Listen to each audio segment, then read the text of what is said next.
ശ്രീജു, ഇന്നത്തെ യാത്രയ്ക്കെല്ലാം റെഡിയായോ? റെഡിയായി. ആണ് നമ്മുടെ ഗസ്റ്റ് എല്ലാം ഇപ്പോൾ വരും.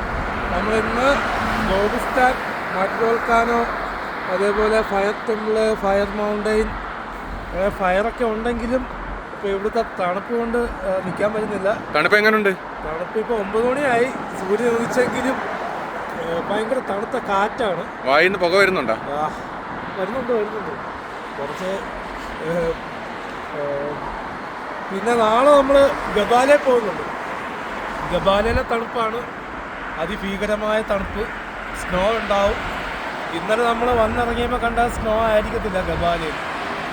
ഇന്നലെ ഈവനിങ് നല്ല സ്നോയും കാര്യങ്ങളും ഉണ്ടായിരുന്നു. ഇപ്പോൾ രാവിലെ ആയതുകൊണ്ട് നമുക്ക് അറിയാൻ പറ്റുന്നില്ല സ്നോ. അപ്പം കുറച്ചൊക്കെ നമ്മൾ ഈ കാലാവസ്ഥയായിട്ട് പൊരുത്തപ്പെട്ടു, എന്നാലും നിൽക്കാൻ പറ്റാത്ത രീതിയിലുള്ള തണുത്ത കാറ്റാണ്. ഇതാണ് നമ്മൾ സ്റ്റേ ചെയ്യുന്ന ഹോട്ടലാണോ ഇത്? നമ്മൾ സ്റ്റേ ചെയ്യുന്ന ഡേയ്സ് ഹോട്ടൽ വൈൻഡ്യം ഗ്രൂപ്പിൻ്റെ ഹോട്ടലാണ്. നമ്മുടെ ട്രാൻസ്പോർട്ട് വണ്ടിയിലാണ്. പിന്നെ നമ്മുടെ ഗസ്റ്റ് എല്ലാം പതുക്കെ ഇറങ്ങി വരുന്നതേ ഉള്ളൂ. 9 മണിയാകുമ്പോൾ ടൂർ സ്റ്റാർട്ടാവും. നേരെ മഡ് വോൾക്കാനോയിലൊക്കെ ചെന്ന് കഴിഞ്ഞാൽ പിന്നെ അവിടെ ചെറിയ വണ്ടിയിലായിരിക്കും യാത്ര പോകുന്നത്. ഇപ്പോഴത്തെ തണുപ്പ് കൊണ്ടാണ് ഗസ്റ്റ് പതുക്കെ ഇറങ്ങിയത്.